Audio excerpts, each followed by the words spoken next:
আসসালামু আলাইকুম। আজ ১৩ ডিসেম্বর ২০২৫ শনিবার। আজকের প্রধান প্রধান খবর নিয়ে উপস্থিত হয়েছি আমি আনোয়ার বাবু। প্রথমেই খবরের শিরোনাম, এরপর বিস্তারিত। তফসিলের পরদিন প্রার্থী গুলিবিদ্ধ। তারেক রহমান দেশে ফিরছেন ২৫ ডিসেম্বর। শিক্ষক কর্মচারীরা আইন, পেশা, সাংবাদিকতা সহ একই সঙ্গে অন্য চাকরি করতে পারবেন না, নীতিমালা জারি। তফসিলের পর আইন শৃঙ্খলা রক্ষা এখন বড় চ্যালেঞ্জ। হাদির উপর হামলার পর তীব্র নিন্দা ও বিচার দাবি রাজনৈতিক দলগুলোর। তফসিলের পর নির্বাচন কমিশনের পরিপত্র জারি, পলাতক আসামিরা নির্বাচনে প্রার্থী হতে পারবেন না। ঢাকা ১০ আসনে স্বতন্ত্র প্রার্থী হবেন আসিফ মাহমুদ সজীব ভুইয়া। বকেয়া বেতনের দাবিতে সাভারে কর্মকর্তাদের অবরুদ্ধ করে বিক্ষোভ। প্রধান উপদেষ্টার প্রেস সচিব শফিকুল আলম বলেছেন, আওয়ামী লীগ নিজেরাই নির্বাচন থেকে আউট হয়ে গেছে। চট্টগ্রামের আনোয়ারায় বিএনপির প্রার্থীর সভায় আওয়ামী লীগের নেত্রীরা। রংপুরের তারাগঞ্জে ৮,০০০ টাকা চুরি করতেই সস্ত্রীক মুক্তিযোদ্ধাকে হত্যা। এনএনটেক্স জালিয়াতি, জনতা ব্যাংকের সাবেক ডিএমডি দেবনাথ কারাগারে। ঢাকা কক্সবাজার রুটে বড়দিনের ছুটিতে চলবে ট্যুরিস্ট স্পেশাল ট্রেন।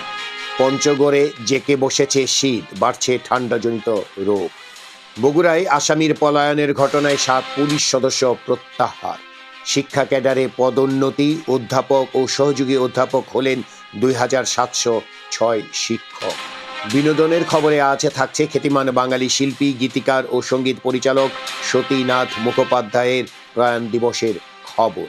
এই ছিল আজকের খবরের প্রধান প্রধান শিরোনাম। এবার বিস্তারিত। তফসিলের পরদিন প্রার্থী গুলিবিদ্ধ। এই খবরের ভেতরে দেখা যাচ্ছে, ত্রয়োদশ জাতীয় সংসদ নির্বাচনের তফসিল ঘোষণার পরদিন ঢাকায় দিনের বেলায় গুলি করা হলো ভোটে সম্ভাব্য প্রার্থী শরীফ ওসমান বিন হাদিকে। হাদির বয়স ৩৩ বছর। তিনি ঢাকা ৮ আসনে স্বতন্ত্র প্রার্থী হিসেবে নির্বাচন করবেন এবং বেশ কিছুদিন ধরে প্রচার চালাচ্ছিলেন। হাদি ইনকিলাব মঞ্চ নামের একটি সংগঠনের আহ্বায়ক। গুলি করার পর আহত হাদিকে রিকশায় ঢাকা মেডিকেল কলেজ হাসপাতালে নেওয়া হয়।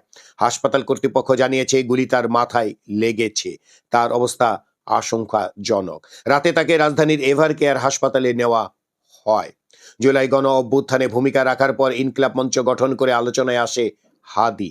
সাংস্কৃতিক এই প্ল্যাটফর্ম তাদের লক্ষ্য ঠিক করে সমস্ত আধিপত্যদের বিরুদ্ধে দাঁড়িয়ে স্বাধীনতা, সার্বভৌমত্ব রক্ষা ও ইনসাফ ভিত্তিক একটি রাষ্ট্র বিনির্মাণ।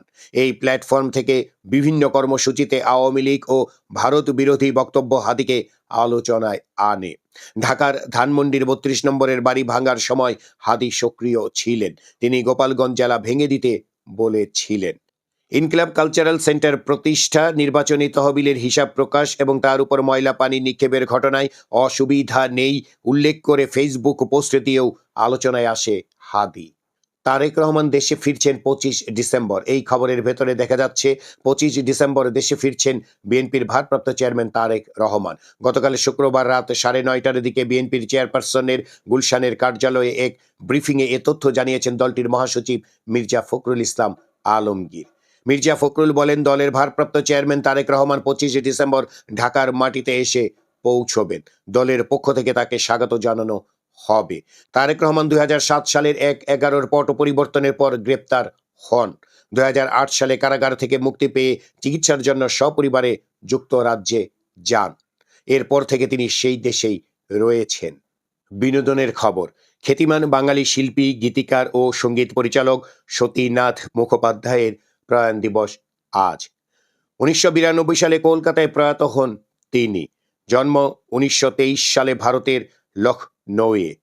আধুনিক বাংলা গান, নজরুল সঙ্গীত ও গজল শিল্পী হিসেবে জনপ্রিয়তা পান সতীনাথ। আকাশ এত মেঘলা, জীবনে যদি দ্বীপ সহ তার অনেক গান মানুষের মুখে মুখে ফেরে। এই ছিল আজকের খবরের প্রধান প্রধান শিরোনাম এবং খবর। আমাদের এই খবর নিয়ে আপনাদের যদি কোনো মতামত থাকে তাহলে কমেন্ট বক্সে জানাতে পারেন।